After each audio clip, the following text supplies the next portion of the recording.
Now at 6, an antique record store owner in Wichita Falls is on a mission to bring old music back to life.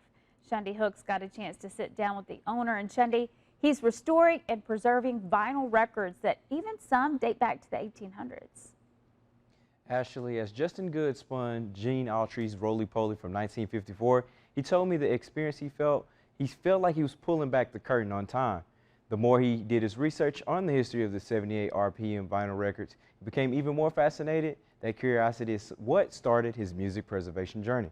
But I love those little tidbits about these here.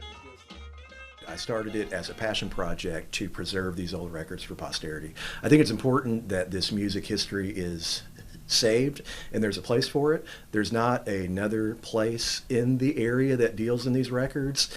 Nearly half of recorded music spanning more than 60 years live on 78 revolutions per minute vinyl records. For Justin Good, preserving these records isn't just about revisiting the past. It's about teaching others how music was once made, recorded, and shared. Good's collection stretches as far as the 1800s, making this treasure tracking process difficult from time to time, as a lot of music has been thrown out, forgotten in basements, or repurposed throughout history.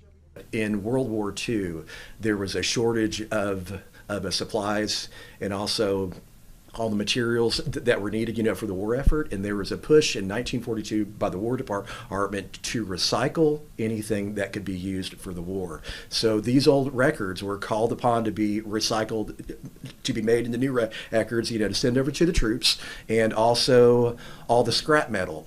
As technology changed the way music is recorded, some records have ties to Wichita Falls. An additional reason, he says, music on this format should be heard as well as preserved. These records still have life, and you can feel the ebb and flow of the music and the musicians, and if they were excited or nervous or anything. But also they laid things down cold, and they were extremely talented. Back then, when you went in and you had to lay something down, with your friends, you had to play very, very well because you had one take. That's inspiring. Good says he wants to open as many opportunities as possible for the community to experience this kind of music. You can find more information on how to do so on our website, that's newschannel6now.com.